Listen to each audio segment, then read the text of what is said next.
এনসিপিকে নানাভাবে সমালোচনা করতে পারি, কারণ তারা একটা নতুন রাজনৈতিক বন্দোবস্তের ঘোষণা দিয়েছিল, কিন্তু তারা যে গণ অভ্যুত্থান করে, তারা সুপ্রিম স্যাক্রিফাইস করে, তারা যে এর আগের ফেসিস্ট সরকারকে যে তাড়ালো, সেইটার ক্ষেত্রে আমরা অনেকেই তাদের নেতৃত্বে বা প্রায় সবাই তাদের নেতৃত্বে রাস্তায় নেমেছিলাম, বা যে রাস্তায় নামতে পারেনি যে যার জায়গা থেকে সেই আন্দোলন করেছিলাম। কিন্তু আমরা তো একটুও বদলাতে দেখতে দিলাম না পলিটিক্যাল পার্টিগুলিকেও, কারণ বিএনপিও তো নতুন রাজনৈতিক বন্দোবস্তের যে চিন্তা, সেই চিন্তাকে সমর্থন জানিয়েছিল, কিন্তু বিএনপির মধ্যে কি আমরা নতুন কোনো কিছু আমরা দেখতে পাচ্ছি?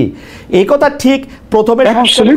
প্রথমে সংস্কারের কথা কিছুটা তারা একেবারে উড়িয়ে দিলেও কিছুটা সংস্কারের ব্যাপারে তারা একমত হয়েছে, কিন্তু বিএনপি কি কোনো নতুন রাজনৈতিক চিন্তার কথা বলছে কিনা জনাব ফাহাম আব্দুল সালাম?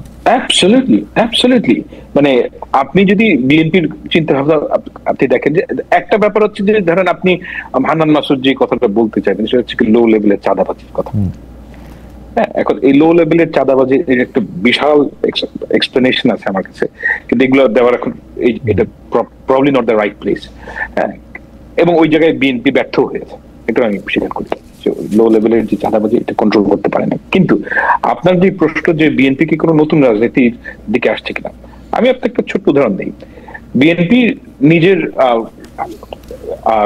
তারেক রহমান সাহেব তো দুবারের বেশি, বিএনপি যেটা অরিজিনাল স্ট্যান্ড ছিল যে প্রাইম মিনিস্টার, সেটা হচ্ছে পরপর দুইবারের বেশি হতে হবে, সেখান থেকে তারা ফেরত চলে আসছে। তারপর তারা গতকাল কিংবা পরশুদিন যেটা দেখলাম সেটা হচ্ছে কি, তারা যে নির্বাচন কমিশন সেটার ব্যাপারে প্রধানমন্ত্রীর যে একক ক্ষমতা সেটা তারা বলছে যে না, পরামর্শের মাধ্যমে করবেন তারা। এবং ম্যাক্সিমাম যে সমস্ত সংস্কারের যত প্রস্তাব করা হয়েছে বিএনপি তো মেনে নিয়েছে। আপনি বাংলাদেশে এই অবস্থাটা কি, আপনি ধরেন যদি আওয়ামী লীগের অবস্থায় যেতেন, শেখ হাসিনাকে যদি বলা হতো কোনোদিন শুনতো না? ডক্টর সালাম, আমরা যদি ওই জায়গা থেকে আসি যে আপনি লো লেভেল চাঁদাবাজির কথা বলছিলেন, কিন্তু মানুক আর না মানুক, এনসিপি কিন্তু তাদের দল পরিচালনার অর্থনৈতিক স্বচ্ছতাটার জায়গা কিরকম হবে, পলিসি কিরকম হবে, সেরকম একটা ধারণা দিয়েছে। বিএনপি কিন্তু এই ধারণা এখন পর্যন্ত আমাদের দেয় নাই। বিএনপি দলটা আসলে কিভাবে চলে, বিএনপির প্রেসিডিয়ামের বা স্ট্যান্ডিং কমিটির মেম্বাররা আসলে কিভাবে চলেন, তাদের টাকা, বিএনপির নেতৃত্বের টাকা কোত্থেকে আসে, তারা কি আসলে ব্যবসা করেন, তারা কি দল থেকে চাঁদা নেন, দল থেকে টাকা নেন, কিছুই কিন্তু আমরা জানি না। জনাব তারেক রহমান থেকে শুরু করে মির্জা ফখরুল ইসলাম আলমগীর বা ছাত্রদলের সভাপতি রাকিব, এরা সবাই আমার খুব প্রিয়, কিন্তু তারা কিভাবে চলেন আমি তো জানি না, তাদের ব্যবসাটা কি। এবং তারা কিন্তু কখনো এই প্রতিশ্রুতি আমাদের দেন না যে তারা আমাদের জানাবেন যে এটা কিভাবে তারা চলে। There are two things. Number one হচ্ছে যে তার ব্যক্তিগত ইনকাম কত, এটা একটা কোশ্চেন। আর একটা কোশ্চেন দল কিভাবে চলে। তার ব্যক্তিগত তারেক রহমান সাহেব কিভাবে চলে এটা আপনার জানার কোনো রাইট নেই। উনি যখন প্রধানমন্ত্রী হবে তখন আপনি যেতে পারেন, উনি যদি সংসদ সদস্য হয় তখন জানতে পারেন। এখন আপনার জানার কোনো রাইট নেই। কিন্তু আমি যখন ভোটার হিসাবে তাকে বিবেচনা করবো না, ডক্টর সালাম আমাকে একটু বোঝার জন্য, মানে আমি যখন ভোটার হিসাবে ওনাকে বিবেচনা করব যে উনি আর্থিক লেনদেনের ক্ষেত্রে স্বচ্ছ কিনা, উনি কিভাবে টাকা রোজগার করেন, পৃথিবীর সব দেশেই কিন্তু যিনি পলিটিক্যাল পার্টিকে লিড করেন তার টাকা পয়সাটা তিনি কোথা থেকে পান, কোথা থেকে খরচ করেন, সেটা সামনে আসে। এইটাকে আমি তারেক সাহেবেরটা জানতে পারবো না। পছন্দ না আপনি ওনাকে ভোট দিবেন না। না আমি তো জানতে পারছি না, পছন্দ না করবো কেমনে? পছন্দ না করতে হইলেও তো আমার তথ্য না, আপনি আপনার এটা তখনই পাবলিক ইনফরমেশন হবে যখন উনি ইলেকশনে দাঁড়াতে চান কিংবা উনি সরকারে গিয়েছেন। ওই সময় আপনি এত বড় পলিটিক্যাল পার্টি লিডার হিসেবে সেটা পাবলিক ইনফরমেশন না। কেন? উনি তো এখন পর্যন্ত কোনো ক্ষমতায় যান নাই। ক্ষমতার সাথে কি এটা রিলেটেড? ডক্টর সালাম, আমি যদি ধরেন মার্কিন যুক্তরাষ্ট্রের কথা বলি, অস্ট্রেলিয়ার কথা বলি, আমার কি কোনো রাইট আছে আপনার বেতন কতটা জানার? আমি তো পাবলিক পার্টি না, তবুও আপনার রাইট আছে। আপনি এটা জিজ্ঞেস করতে পারেন। মানে আমি রাইটের কথা বলতে চাই, যখন আপনি পাবলিক পারসন, মানে বিএনপির সর্বোচ্চ নেতা যদি পাবলিক পারসন না হন, এই পৃথিবীতে কে পাবলিক পারসন? এখানে প্রিভিয়াসের একটা বিষয় আছে, সেটা হচ্ছে কি আমার ইনকাম। হ্যাঁ অবশ্যই প্রিভিয়াসের একটা বিষয় আছে যে আমার ইনকাম কত। আপনি আমাকে বললেন, আপনি জিজ্ঞেস করলেন, বলবো না। সেটা ফ্যান্টাস্টিক, সেটা একটা প্রাইভেট বিষয়, রাইট? তবে এটা আমার জানা ছিল না, তবে ডক্টর সালাম এটা আমার জানা ছিল না। আমি যতদূর জানতাম যে আপনি পলিটিক্যাল পার্টির লিডার হইতে গেলে, আপনি একটা পাবলিক অফিস হোল্ড করেন আর না করেন, পলিটিক্যাল পার্টির লিডার হইতে গেলে আপনার আয় ব্যয় সম্পর্কে সকল কিছুই পাবলিকলি প্রকাশ করতে হয়, এটাই নর্মস। আমি জানি না যে মানে এর বাইরে আপনি যদি এই নর্মসটা ফলো না করেন সেইটা আপনাকে ভোট দিন না। আচ্ছা, আপনি এই নর্মসটা ফলো না করে আপনি এই রিস্কটা নেবেন, তবু এটা আপনি মানে ওপেন করবেন না? না না না, আমি ব্যক্তির স্বাধীনতার ব্যাপারে খুবই ফাসি, আমি ব্যক্তির স্বাধীনতার ব্যাপারে খুবই সেনসিটিভ। আচ্ছা আচ্ছা আচ্ছা, ঠিক আছে। তাহলে এই এই এই এই এই থিওরিতে তার মানে হচ্ছে যে বিএনপি যারা করতেছেন তারা আর্থিকভাবে কি, তার নিজের পেশা কি, নিজের ব্যবসা কি, সেইটা উনার যখন নির্বাচন কমিশনে উনি যখন ভোটে দাঁড়াবেন তখন তিনি একটা ফর্ম ফিল আপ করবেন, উনি লিখবেন, কিন্তু আমার এমনিতে জানার অধিকার নাই। ঠিক আছে, এটা আমি চেক করে দেখবো না যে এটা আমার জানার অধিকার আছে কিনা। দ্বিতীয় প্রসঙ্গে যদি আসি, বিএনপি দল হিসাবে কিভাবে পরিচালিত হয়। আমি এনসিপি 150টা গাড়ি নিয়ে গেলে আমি হইচই শুরু করি, বিএনপি যে 1500 গাড়ি নিয়ে বাইর হয়। আজকে তারেক সাহেব যদি বাংলাদেশে আসে 15,000 গাড়ির মিছিল হবে, কমপক্ষে 1.5 লাখ হইতে পারে। সেইটার জায়গাটা কোত্থেকে হবে, সেইটা কি আমরা একটা জবাব চাইতে পারবো? মানে ওইটা কোন জায়গায় হবে? অফকোর্স ব্যাপারটা হচ্ছে বাংলাদেশে এনসিপি যেভাবে চলছে, আওয়ামী লীগও সেভাবে চলতো, বিএনপিও সেভাবে চলে। ওকে, এবং আপনি এটাকে যেই নামেই ডাকেন, এটা হচ্ছে কি চাঁদা, মানুষের চাঁদায় চলে, as simple as that। এখন আমাদের যেটা দরকার সেটা হচ্ছে কি এখানে একটা স্বচ্ছতা আনা দরকার, রাইট রাইট। সেই জায়গাটায় আমাদের যে সমস্যাটা হয়েছে আমাদের এই 5ই আগস্টের পরে, আমাদের যে এন্টায়ার এনভায়রনমেন্ট সোশ্যাল মিডিয়ায় বলেন এমন টক্সিক হয়ে গেছে যে প্রত্যেকের গলার মধ্যে ছুরি চাপ মারতে চায়। এই জায়গায় যদি আমরা সিভিলাইজড ওয়েতে বলার চেষ্টা করতাম যে ওকে, লেটস রেগুলেট আওয়ারসেলভস, আমরা কিভাবে কাজটা করবো সেটা ঠিক করি, ওই পরিবেশটাই এখন আর নাই। একে দেখতে পারে না এবং আমরা যথারীতি বাঙালির যে আচরণ সেই আচরণে চলে আসছি। অ্যাবসলিউটলি। এখন এমন অবস্থা তৈরি হয়েছে যে আমরা ছোটবেলায় ওই ড্রাকুলার ছবিতে দেখতাম যে নায়ক একটা ওই ক্রস দেখাতো এমনি করে, এবং ওই ক্রস দেখালে ড্রাকুলা করে মারা যেত। তারপর পরে গিয়ে দেখলাম যে ওই টার্কিশ ছবিতে আয়তাল কুরসি বললেই হয়। জামাত এবং এনসিপি নেতাদেরকে আপনি যদি একটা প্ল্যাকার্ড লিখে নির্বাচন শব্দটা লিখে দেন, সর্বনাশ হয়ে যাবে। আপনি যদি কুফরি কালাম করতে চান, একটা জামাত ইসলামের বালিশের যে কোনো কর্মীর বালিশের নিচে আপনি একটা তাবিজের মধ্যে নির্বাচন বার্তা লিখে দিয়ে দেন, 40 দিনের মধ্যে লোকটা মারা যাবে। পিকিউলিয়ার অবস্থা। আপনি দেখেন যে আনবিলিভেবল, নির্বাচন ওয়ার্ডটা এমন টক্সিক ওয়ার্ড, মানে ক্রিপ্টোনাইটের মতন। নির্বাচন শব্দটা শুনলে সবাই রেগে যাচ্ছে। You have to face it. We have to do it. না ফাহাম, দুইটা জিনিস আমরা আসলে যদি একটু খেয়াল করে তাহলে আমরা দেখব যে নির্বাচন নিয়ে বিএনপি ছাড়া বাকি সবারই একটু রেগে যাওয়ার কথা। কারণ এখন যে অঙ্ক করা স্বাভাবিক, যে রাজনৈতিক অঙ্ক, রাজনীতিক যারা পরীক্ষা দিতে মাত্র বসছে তারাও, আর আমরা যারা অনেকদিন ধরে অবজারভার পরীক্ষাও জীবনে দেই নাই, তারাও কিন্তু আমরা এটা বুঝতে পারছি যে বিএনপি ক্ষমতায় আসবে। আমাদের প্রশ্ন ছিল যে আমরা কি একসেট স্বৈরাচারী সরকার চলে যেতেছে, কিন্তু আরেকটা দল আসবে, সেই দলটা একই পথে হাইটা একই রকম ভাবে হয়ে উঠবে কিনা, মানে বিএনপি হয় না এখনো, হয়ে ওঠার সম্ভাবনাটাকে রোধ করতে পারবো কিনা, ওইটা ছিল হচ্ছে আলোচনা। সেই জন্য কিন্তু বারবার কিছু সংস্কারের কথা বলা হয়েছে, কিছু পরিবর্তনের কথা বলা হয়েছে। বিএনপি যদি এখন যে বিষয়ে রাজি হয়েছে, প্রধানমন্ত্রীর 2 টার্মের কথা আমি যদি বলি, আরও একটা দেখলাম যে নির্বাচন কমিশন গঠনে প্রধানমন্ত্রীর একক এখতিয়ারের কথা যদি বলি, সেগুলি যদি 2025-এর ডিসেম্বরের আগে রাজি হইতো, তাহলে বোধহয় নির্বাচনটা আরেকটু আগেও হইতে পারত। আপনার কি মনে হয় না যে এই নির্বাচনটা পেছানোর কারণ বিএনপির এক ধরনের একগুয়েমি, সংস্কার শুনলে বিএনপির গায়ে জ্বর আসা, এরকম কিছু? না, আমি বিএনপি তো ম্যাক্সিমাম সংস্কার মেনে নিয়েছে। না, মানছে অনেক পরে। ডক্টর সালাম, আপনি খেয়াল করেন এটা হলো গত 1-2 সপ্তাহের ডেভেলপমেন্ট। না, আমি আপনাকে বলি যে বিএনপি ফান্ডামেন্টাল কিছু সংস্কার মানে নাই। ফান্ডামেন্টাল সংস্কারের মধ্যে একটা হচ্ছে এনসিপি, যেটা সাংবিধানিক কাউন্সিল, সেটা ঠিক আছে, সেটা আমি বলছি।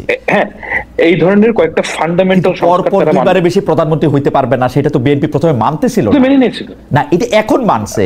এটা যদি গত বছর মানতো তাহলে ইলেকশন আরো আগে হইতো। এইটা একটা হাইপোথিসিসের কথা বললাম। না না না না, আপনি ইউ আর রিডিং ইট রং। আচ্ছা, জামায়াতে ইসলামী এবং এনসিপি এই দুটো দল নির্বাচন চায় না, অ্যাজ সিম্পল অ্যাজ দ্যাট। আমাদের হান্নান মাসুদ যাই বলুক, তাদের যে অ্যাক্টিভিটি এটা ক্লিয়ার। এই সরকার অথর্ব, হ্যাঁ, এই অপরাধে তাদের অথর্বপনা দীর্ঘদিন ধরে করতে দিতে হবে। এটা হচ্ছে কি এনসিপির অফিসিয়াল স্ট্যান্ড।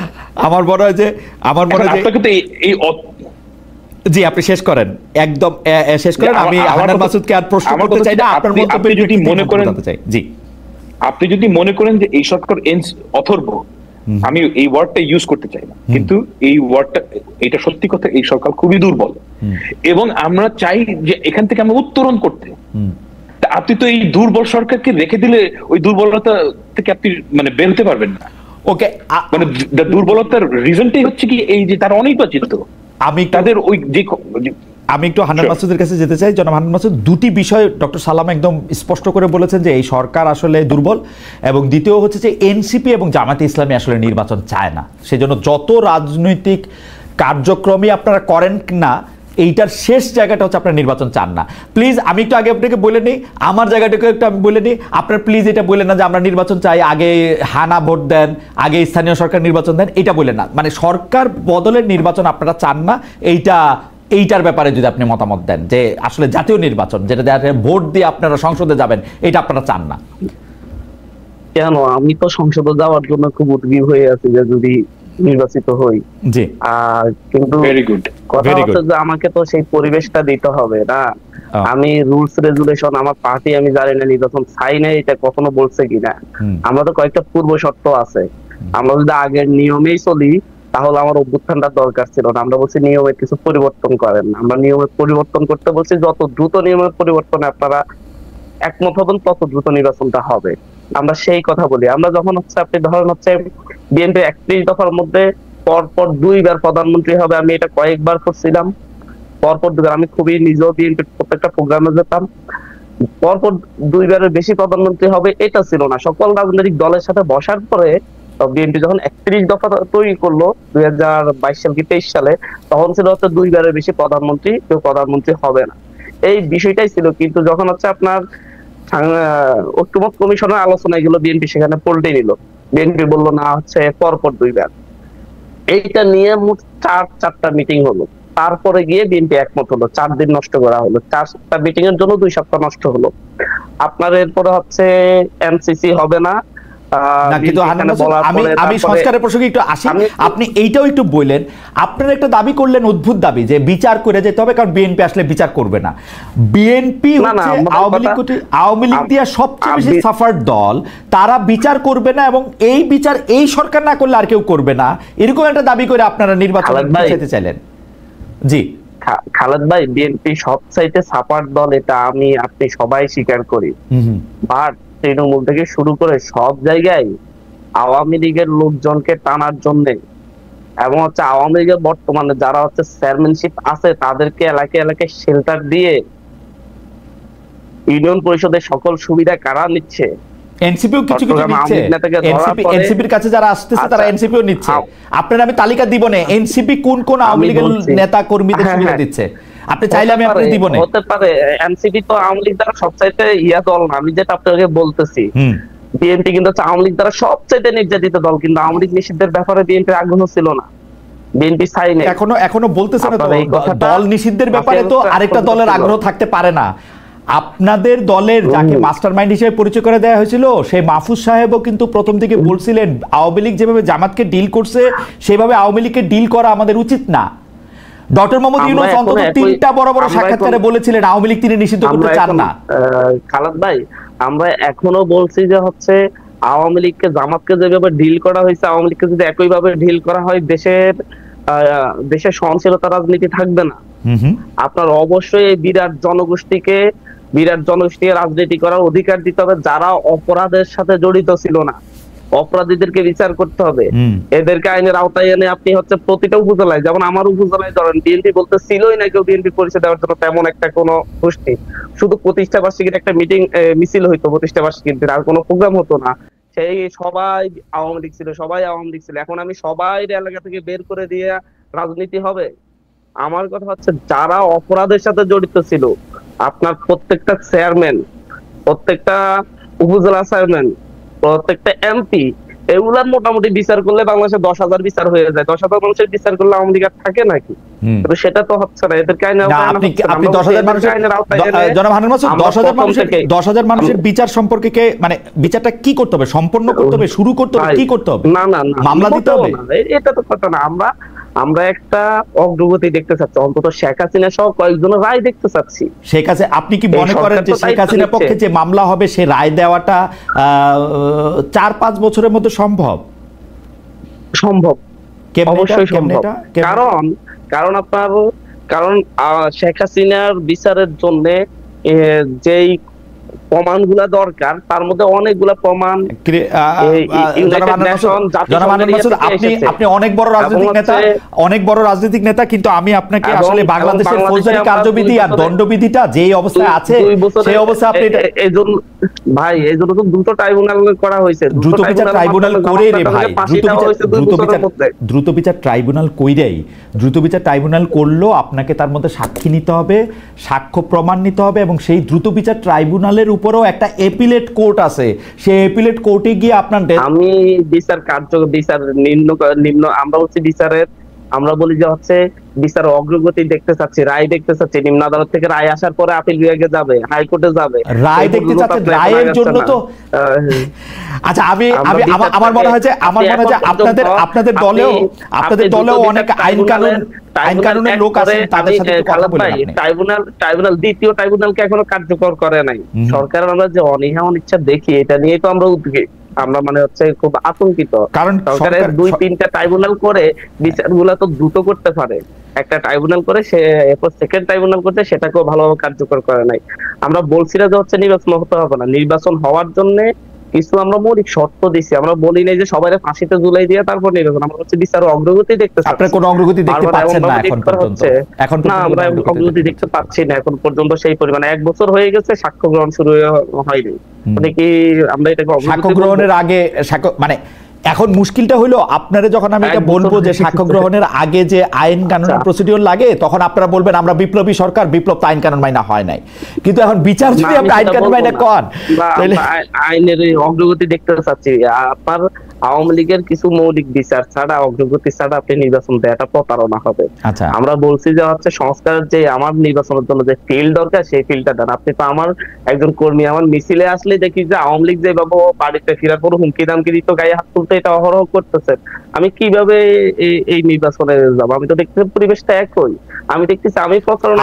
আমার মনে হয় যে জনাব হান্নান মাসুদের বক্তব্য একদম পরিষ্কার করেছেন যে গণ অভ্যুত্থান দায়িত্ব নিতে হবে। বিএনপি বড় দল হিসেবে দায়িত্ব নিতে হবে, আমাদেরকে আস্থায় নিতে হবে যে তাদের নেতা কর্মীরা আমাদেরকে মানে হচ্ছে অন্যায় ভাবে আঘাত করবে না, সুন্দরভাবে আমাদেরকে রাজনৈতিক কর্মকাণ্ড করতে দিতে। জনাব হান্নান মাসুদের সাথে প্রতিনিয়ত আজ পর্যন্ত আমি একটু শেষ করি। চট্টগ্রামে সহ গোপালগঞ্জে হামলার পরে বিএনপির যেই পরিমাণ পোস্টেড নেতা কর্মী ফেসবুকে পোস্ট দিয়ে হুমকি দিয়েছে এবং বিভিন্ন জায়গায় হামলা করেছে লোকজন আমাদের প্রোগ্রাম থেকে যাওয়ার পরে, তাদের বিরুদ্ধে যদি ন্যূনতম সাংগঠনিক ব্যবস্থাও বিএনপি নিত, তাদের যারা এইভাবে একবার প্রকাশ্য হুমকি দিয়ে হামলা করছে, তাহলে আমরা মনে করতাম বিএনপি চাই যে হচ্ছে লেভেল প্লেইং ফিল্ডে সুন্দর একটা নির্বাচনী পরিবেশ তৈরি করতে। আমার মনে হয় আপনার বক্তব্য একদম পরিষ্কার। কারণ এইটা নিয়ে আমি এখন জনাব ফাহাম আব্দুল সালামের কাছে যাবো। জনাব ফাহাম আব্দুল সালাম, বিচারের জন্য যে দাবি তারা করতেছেন যে একটা দৃশ্যমান অগ্রগতি, এবং তারা দাবি করতেছেন যে বিএনপি ক্ষমতা আসলে যে তাদের কোনোভাবে হেনস্থা করা হবে না, সেই রকম কোন একটা আস্থায় নেওয়া, সেটি দেখা যাচ্ছে না। বড় ক্ষমতায় আসবে তা না ভাই, সেটা বলিনি। বলছি একটা নির্বাচনের পরিবেশে প্রচারণার ক্ষেত্রে আমাদের স্বাধীন ভাবে কেউ এনসিপি করতে পারবে, কেউ জামাত করতে পারে, সেই পরিবেশটা বিএনপি। ওকে, ফ্যান্টাস্টিক। আমার অনেক উদাহরণ দিতে পারবো। শুধু এনসিপি করার কারণে বাড়িতে হুমকি দেওয়া হচ্ছে, গায়ে হাত তোলা হচ্ছে বিএনপি কর্তৃক, যেটা আওয়ামী লীগ করতো। ওকে জনাব ফাহাম আব্দুল সালাম, দেখেন বাংলাদেশের লোকাল রাজনীতির কিছু রিয়ালিটি আছে। এটা আজকের না, এটা আপনি 1950 সালের স্মৃতি কথাতেও পাবেন। সেটা হচ্ছে কি, আপনি যদি একটা এলাকার খুব বিখ্যাত লোকের গালিগালাজ করেন কিংবা তাকে যদি কুৎসা করেন, তাহলে আপনার ফিজিক্যাল ভয় আছে। আমার কাছে সালাউদ্দিন, আমার মনে হয় যে হান্নান মাসুদ যেটা বলছিলেন যে সালাউদ্দিন সাহেবের যে ঘটনা, ওইটা নিয়ে বলছেন। আমার কাছে মনে হয়েছে যে বিএনপি কিন্তু এটাকে বেশ ভালোই হ্যান্ডেল করেছে। সালাউদ্দিন সাহেব কিন্তু কোনো এটাকে ঘটনা এখন যেটা ঘটছে, the way I read it, যে জামায়াতে ইসলামী এবং এনসিপির নেতারা তারা চাচ্ছেনই যে একটা অল্টারকেশনের মধ্যে যেন যাওয়া হয়, অর্থাৎ অল্টারকেশনে গেলে তারা এটা বলতে পারে। আমার পার্সোনাল রিডিং, হান্নান মাসুদের সাথে আমি একমত নই, আমি পার্সোনালি মনে করি যে এনসিপি আলটিমেটলি ইলেকশনে নাও যেতে পারে, এবং আলটিমেটলি ইলেকশনে না গেলে তারা যে গ্রাউন্ড ওয়ার্কটা তৈরি করবে যে আমাদেরকে, আমি মনে করি না যে বাংলাদেশের অবস্থা এত খারাপ যে গেলে আপনাকে মেরে ফেলবে কেউ পিটায়। হাউএভার খুব ভালো না, it has improved a little from last year, কিন্তু হয়তো আমরা এখনো আমাদের যে কাঙ্ক্ষিত জায়গাটা যাওয়ার কথা সেখানে যেতে পারিনি। কিন্তু আমাদের একটা জিনিস মাথায় রাখতে হবে, বাংলাদেশের রিয়ালিটি আপনাকে মানতে হবে। বাংলাদেশের রিয়ালিটি এমন না যে অস্ট্রেলিয়ার মতন যে দুইজন নেতা পাশাপাশি বসে দুজনকে কুৎসা করছেন, এই জিনিসটা বাংলাদেশে হবে না ভাইয়া। যেটা হবে না সেটা বাস্তবতার কথা, ওই অবাস্তব কথা আমি যাচ্ছি না। কিন্তু আমি মনে করি যে ইলেকশনের আগে বাংলাদেশের এই পর্যায়ে যাবে যে খুব বড় ধরনের থ্রেট থাকবে না, আমি এটা মনে করি। এই কাজটা করার দায়িত্ব হচ্ছে সরকারের। ডক্টর সালাম, ইলেকশনের ওই পর্যায়ে যাওয়ার আগে হান্নান মাসুদ যে কথা বলেছেন সেই জায়গা থেকে আমি একটু আসি। উনি একটি অভিযোগ করেছেন যে বিচারের কোনো লক্ষণ, মানে আওয়ামী লীগের যারা শীর্ষস্থানীয় আছেন, ধরেন শেখ হাসিনা সহ যারা আছেন, তাদের আসলে বিচারের কোনো একটা মানে লক্ষণীয় অগ্রগতি তারা দেখতে পাচ্ছেন না, সরকার দ্বিতীয় ট্রাইব্যুনালটাকে চালু করছেন না। এইটার কি কারণ বলে আপনারা মনে করেন, যে মানে কেন সরকার এটা আসলে করতেছে না? এক, আর দুই হচ্ছে যে আওয়ামী লীগকে নিষিদ্ধ করার ব্যাপারে বা আওয়ামী লীগকে নিষিদ্ধ করার ব্যাপারে এনসিপি যত সিরিয়াস, এনসিপি যতটা নিজেদের ভুক্তভোগী মনে করে, বিএনপি তার উল্টা দিকের পথে কেন আছে? বিএনপি কেন মনে করে না যে আওয়ামী লীগকে নিষিদ্ধ? আমি প্রথম কোশ্চেন উত্তরটা খুব সহজ। প্রথম কোশ্চেন হচ্ছে কি, আমি এই বিষয়ে অনেকের সাথে কথা বলেছি যে মানে শেখ হাসিনার কেস কেন আগায় না। এটা সবচেয়ে বড় কারণ হচ্ছে কি, যারা তদন্ত করবে এই ধরনের পুলিশ অফিসার ছিল না। কোয়াইট সিম্পলি আপনি পুলিশের লেয়ার বাই লেয়ার হচ্ছে আওয়ামী লীগের লোক, এদেরকে যখন সরায় ফেলা হয়েছে তখন আপনি দেখবেন যে যারা বিএনপি পন্থী কিংবা আপনি হোয়াট এভার প্রফেশনাল অফিসার যারাই কি বলেন, তারা 15 বছর ধরে তদন্ত করেনি। তারা সবাই ওই ওএসডি হয়েছিল 15 বছর ধরে। এখন তারা মানে আপনি প্রফেশনালি যদি 15 বছর একটা কাজ না করেন, আপনার তো কোনো প্রফেশনাল ডেভেলপমেন্ট হয় না। তারা ওই কাজটাই ভুলে গেছে। প্রথম 3-4 মাস দিস ওয়াজ অ্যান ইস্যু, তো এই কারণে তারা তদন্ত কাজ আগাতে পারেনি। তো আর বাংলাদেশে আমরা সবাই জানি যে ইনস্টিটিউশন গুলো ধ্বংস হয়ে গেছে, তো ওই কারণে আপনার প্রথম দিকে তদন্তের গতি খুবই মন্থর ছিল, এবং that is the reality we are dealing with. এই কারণে হাসিনার ব্যাপারে যেটা দৃশ্যমান অগ্রগতি সেটা দেখা যাচ্ছে না। ওকে, হচ্ছে নাম্বার 1 কোশ্চেন। আর নাম্বার 2 হচ্ছে আওয়ামী লীগ নিষিদ্ধের ব্যাপারে বিএনপির এক ধরনের রিল্যাক্টেন্ট অবস্থান, আওয়ামী লীগের লোকদেরকে নিয়ে রাজনীতি করার ব্যাপারে বিএনপির একটা চাওয়া। না, আওয়ামী লীগকে নিষিদ্ধ, আচ্ছা আমি আপনার একটা বাস্তবতার কথা বলি। আওয়ামী লীগকে যদি আপনি নিষিদ্ধ করেন বলে, আপনার কি মনে হয় যে এই ক্ষমতাটা একটা সরকারের থাকা উচিত কিংবা পার্লামেন্টের থাকা উচিত? আমার তো মনে হয় যে একটা পার্লামেন্টের এই ক্ষমতাটা থাকা উচিত না। আপনি তার যে কোনো ইন্ডিভিজুয়ালের বিচার করবেন, এবং এটা করতেই হবে। আওয়ামী লীগের প্রত্যেকটা অপরাধের বিচার করতে হবে, কিন্তু আপনি যদি অ্যাজ এ পার্টি একটা জিনিসকে ব্যান করেন, আপনার কোনো এই প্রেসিডেন্সটা ক্রিয়েট করে 15 বছর পর অন্য কোনো পার্টিকে যদি ব্যান করা হয়, আপনি এটা কোনো গ্যারান্টি দিতে পারবেন? খুব বাজে প্রেসিডেন্স একটা পলিটিক্যাল পার্টিকে যদি আপনি ব্যান করেন। সেকেন্ড কোয়েশ্চেন হচ্ছে কি, I can guarantee this. I have met a lot of people like this. আমাদের যারা ফরেন পার্টনার এখনই তারা করছে, তখন আরো ফুল থ্রটলে করবে। যে আপনি যদি তাকে নিষিদ্ধ করেন, পরের দিনই আমেরিকা, ইইউ এসে বলবে যে তোমরা নিষিদ্ধ করলে, যখনই আপনার একটা IMF এর লোন লাগবে, কোনো কিছু লাগবে, বলবে যে এই নিষিদ্ধ উঠাও।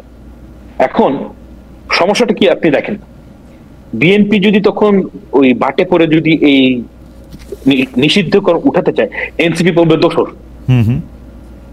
জামায়াত ইসলামী বলবে এরা হচ্ছে গিয়ে দোষর।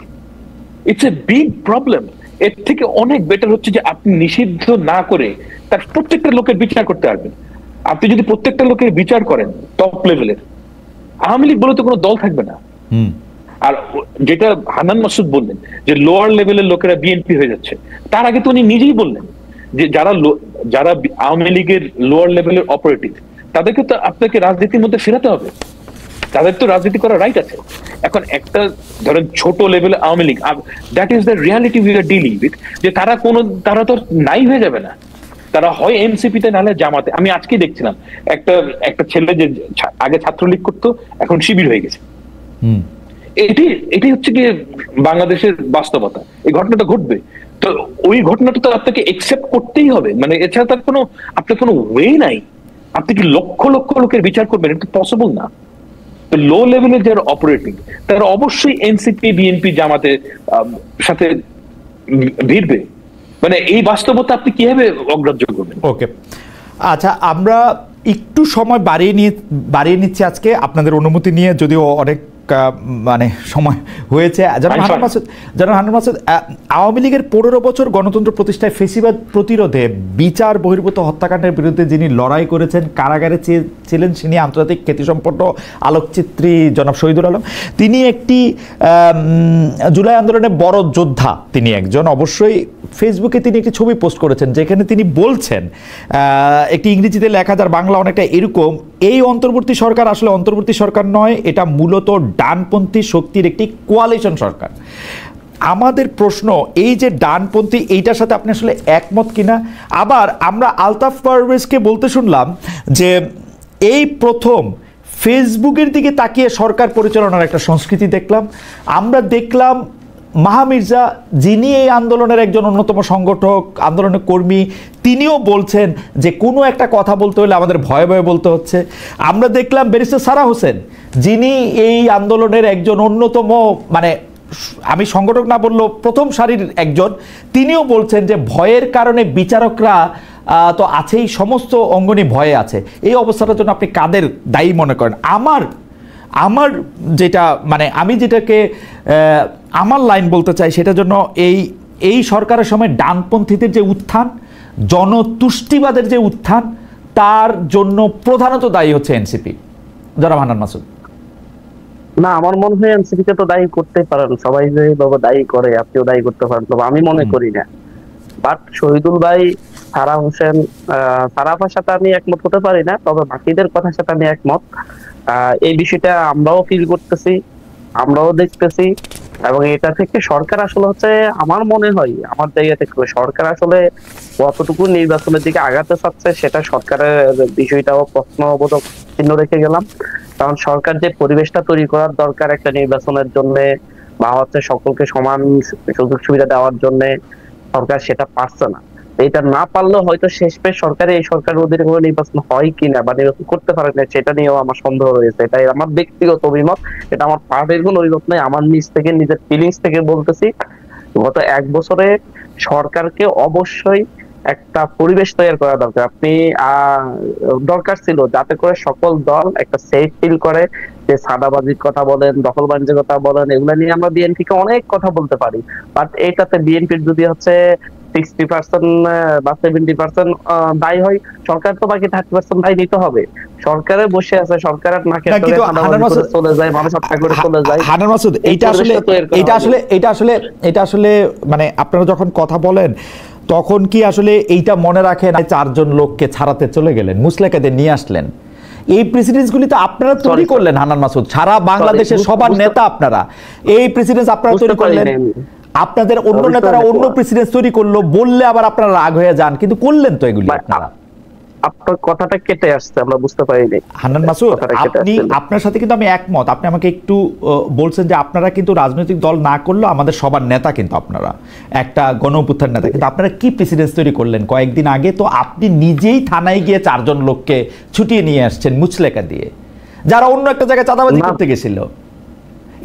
দেখেন যে হচ্ছে এই বিষয়টা নিয়ে অলরেডি আমার পার্টির পক্ষ থেকে আমাকে শোকজ করা হয়েছিল, থেকে করা হয়েছিল, এটা রিপ্লাই দেয়া এবং হচ্ছে সবকিছু একটা তদন্ত হয়ে এটা বের হয়ে আসছে।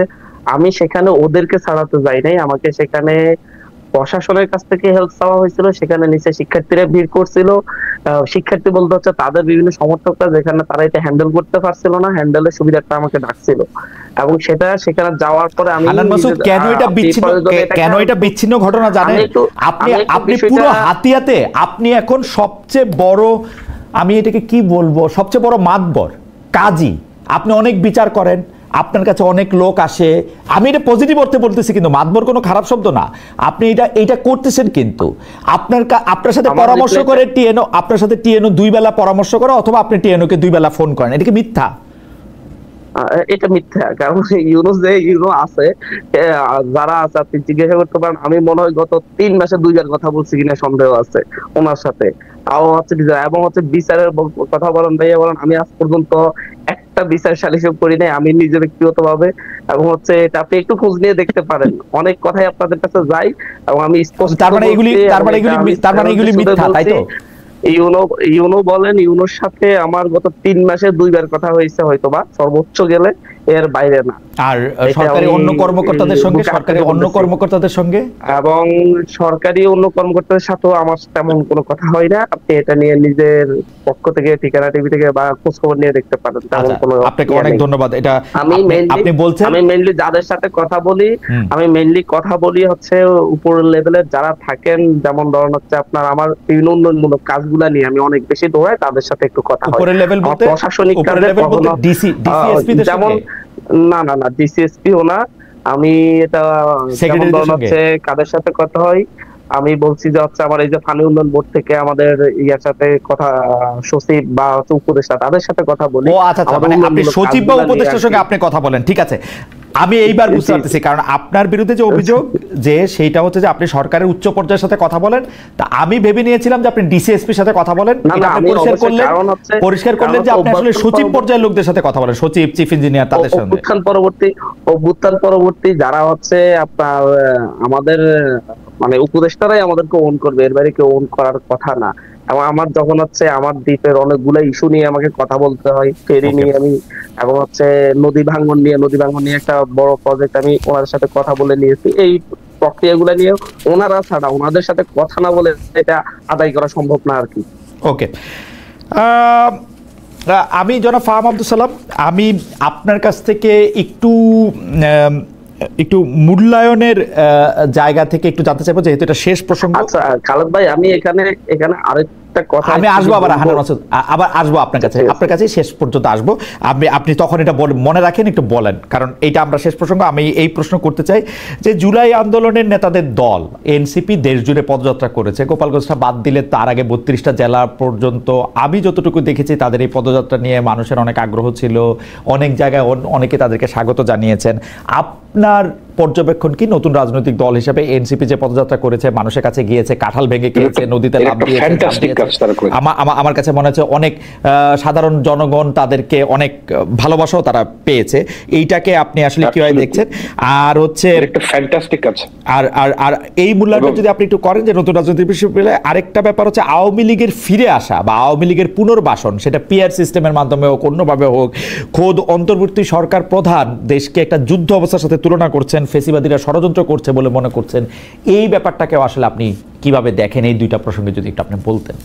প্রথমত আমি হচ্ছে গিয়ে এনসিপির খুব বড় শুভাকাঙ্ক্ষী, কারণ এনসিপির যত নেতা প্রত্যেকে আমার ছোট ভাই, এবং আমি তাদের প্রতি ডিপ গ্র্যাটিটিউড আছে, কারণ আমরা শেখ হাসিনার যেই জুলুম এখান থেকে বের হওয়ার জন্য আমার এই ছোট ভাইরা এই দেশকে নেতৃত্ব দিয়েছে। I can't forget that ever in my life.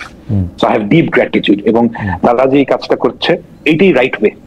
মানুষের কাছে যেতে হবে, মানুষের কাছে গিয়ে বলতে হবে যে আমরা ক্ষমতায় গেলে এই কাজ করব, আমি আপনার এই প্রবলেম সলভ করব, যেটা এনসিপির মধ্যে আমার কাছে মনে হয়, আমি একটু সমালোচনার ঢঙে বলছি, but this is the reality we must deal with, যে বাংলাদেশের সবচেয়ে বড় সমস্যা সাধারণ মানুষের সময় খুব খারাপ যাচ্ছে।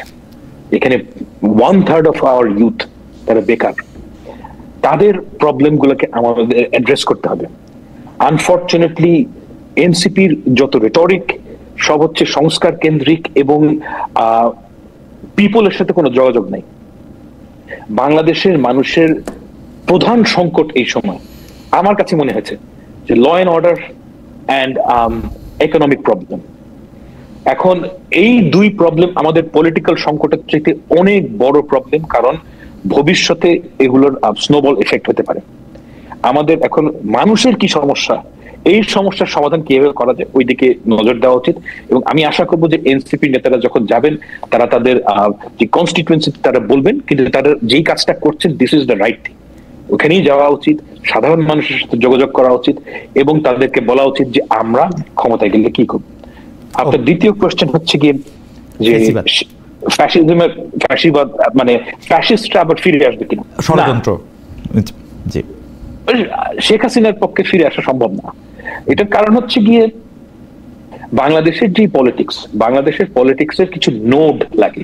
মানে ব্যাপারটা হচ্ছে এরকম যে আপনার কিছু লোকালি কিছু ক্ষমতাধর লোক লাগে যাকে কেন্দ্র করে একটা বড় বলয় তৈরি হয়।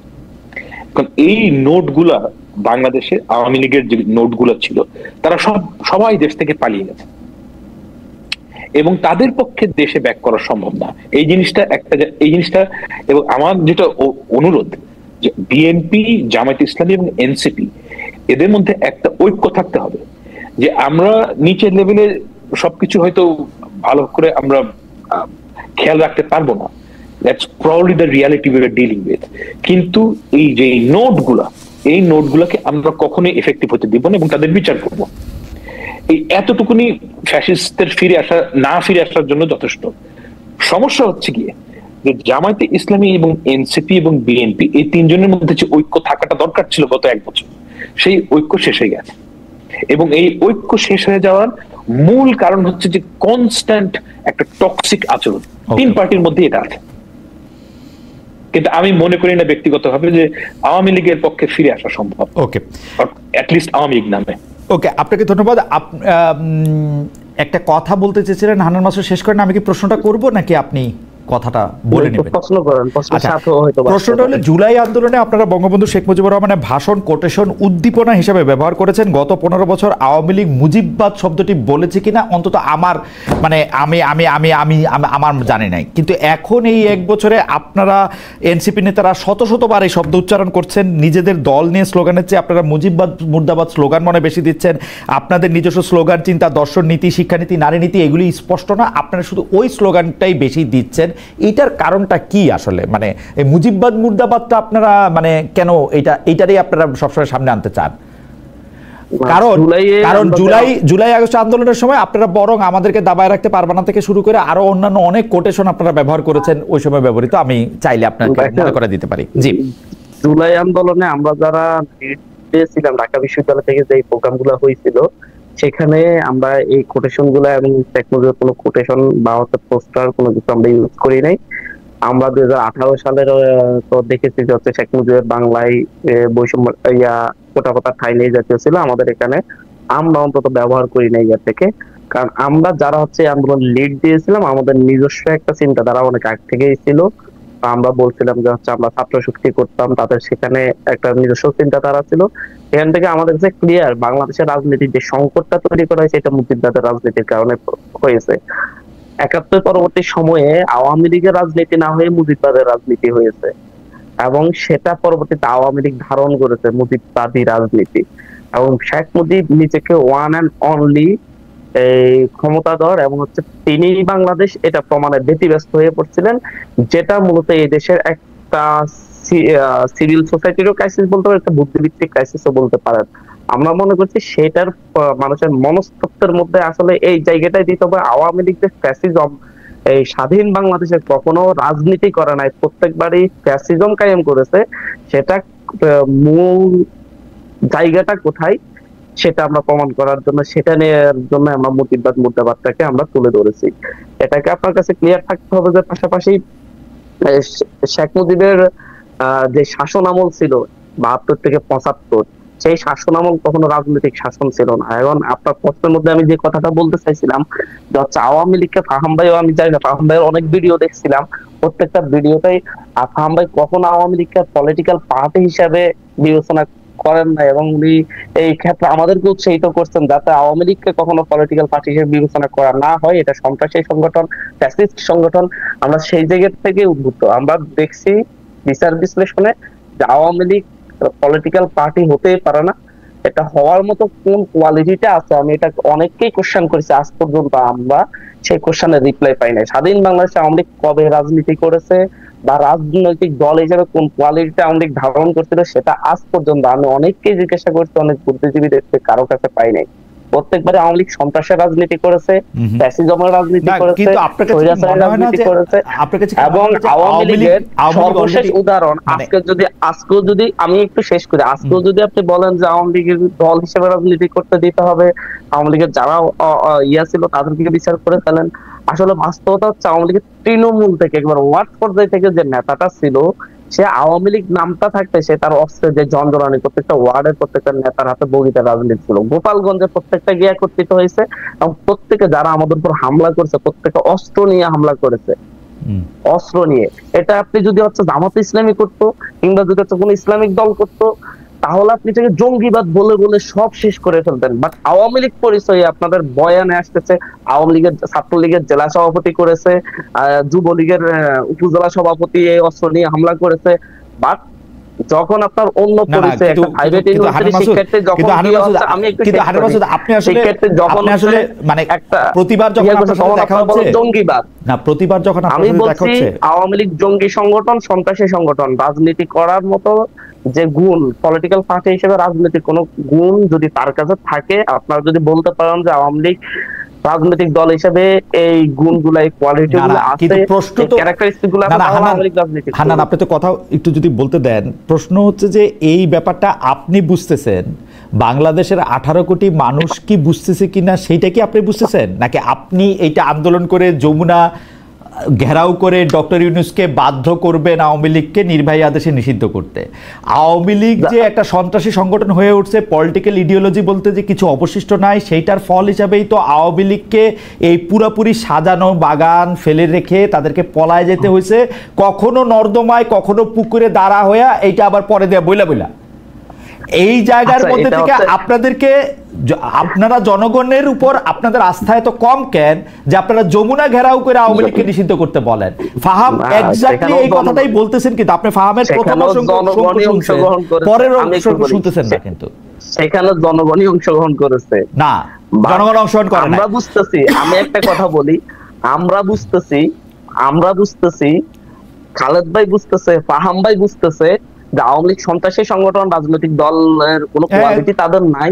আমার আপনার ফাহাম ভাইদের দায়িত্ব জনগণের কাছে এই বার্তাটা ক্লিয়ার। আমি আপনাকে বলি হান্নান মাসুদ, এগুলি বলা দরকার, হান্নান মাসুদ এগুলি বলা দরকার। আমি বলি, আমি 2023 সালের অক্টোবরে আমি বলছিলাম, শেখ হাসিনা আপনি প্রধানমন্ত্রীর পদ ছাইরা দিয়া শেখ রেহানাকে প্রধান নির্বাচন কমিশনার বানান, তাও আপনি নির্বাচনে হারবেন।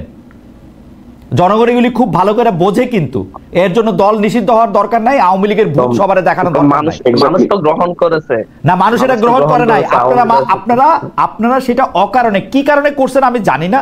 2 দিন আগে আমি বলছি হচ্ছে আপনাকে, আপনি তো তেহরিকে, আপনি তো চাইলে এখন হচ্ছে হিজবুত তাহরীরে রাজনৈতিক দল হিসেবে স্বীকৃতি দিবেন না, রাজনীতি করতে দিবেন না। না, একটার সাথে আরেকটা তুলনা দিলে তো, একটার সাথে আরেকটা তুলনা দিলে তো কথা আগায় না। আওয়ামী লীগ ভয়ঙ্কর, হিজবুত তাহরীর থেকে আওয়ামী লীগ ভয়ঙ্কর। এখনো প্রত্যেকটা মানে হচ্ছে পর্যায়ে যে আওয়ামী লীগের ইয়াগুলো আছে, এরা এখন অস্ত্র নিয়ে ঘুরে, এখনো হুমকি দেয় প্রত্যেকে। আমার মনে হয় যে এনসিপির কাছে আমার আশা হচ্ছে এনসিপির নিজস্ব রাজনীতি ডেভেলপ করুক, কোনো একটা পতিত ভূত, পতিত স্বৈরাচার, সেইটারে মানে ওইটার কথা বললে নিজেকে আর একটু বড় মনে হয়, সেই বড় মনে হওয়াটা অনেকটা ডন কুইকজোটের যুদ্ধের মতো হয়ে যায় হান্নান মাসুদ। তো সেই জন্য আমার কাছে মনে হয় যে এনসিপির নিজস্ব রাজনীতি আসুক এবং এইটা আমরা বুঝতে শিখি। আপনারা যেটা দেখতেছেন সন্ত্রাসী সংগঠনের কথা বা রাজনৈতিক আদর্শের থেকে পতিত হওয়ার কথা, সেটা আমরাও দেখতে পাই। আসলে এইটা যদি আপনারা বোঝেন তাহলে ভালো হয়। যাই হোক, আমরা আর 1 মিনিট করে কথা শুনি, অনুষ্ঠান শেষ করে দিই। জনাব ফাহাম, আপনি যদি 1 মিনিট একটা বলেন। আমার মনে হয় যে চমৎকার যুক্তি দিয়েছে জনাব হান্নান মাসুদ, যে আসলে আওয়ামী লীগকে কেন নিষিদ্ধ করা বা আওয়ামী লীগের ব্যাপারে তিনি কি বলা, আপনার যুক্তি থেকেই আপনি বলছেন। আপনি যদি বাংলাদেশের রাজনীতির ভবিষ্যৎ একটু 40-50 সেকেন্ড বলেন, আমরা হান্নান মাসুদকেও বাংলাদেশের রাজনীতির ভবিষ্যৎটা একটু আমরা শুনতে চাইব। বাংলাদেশের রাজনীতির ভবিষ্যৎ হচ্ছে বিএনপি, জামায়াত ইসলামী এবং এনসিপি, এবং এই 3টা দলকে বাংলাদেশে কোএক্সিস্ট করা শিখতে হবে। এবং এই 3টা দলকে অবশ্যই আওয়ামী লীগের মোডে বিরোধী দল হলে হবে না, কোনো দলকেই না। আওয়ামী লীগ 91 সালে যেই কাজ করতো ওই রকম প্রতিটা জিনিস আটকে দিয়ে, প্রতিটা জিনিস আমি না খেলে তোরও খাইতে দিব না, এই মেন্টালিটি থেকে বের হয়ে বাংলাদেশের সাধারণ মানুষের অসংখ্য সমস্যা, এই প্রবলেম গুলো সলভ করার জন্য 3 পার্টিকে একত্রে বসতে হবে। এবং আমরা যদি 3 পার্টি একত্রে বসি, আমার কাছে মনে হয় যে বাংলাদেশের এই আওয়ামী লীগের চ্যাপ্টার থেকে আমরা বের হব। এবং এনসিপির প্রতি আমার অনুরোধ, একটাই অনুরোধ, যে আপনারা জুলাই থেকে একটু বের হন এবং এই কারণে বলছি যে মানুষের উপর ট্রাস্ট রাখেন, যে আমরা যদি ভালো কিছু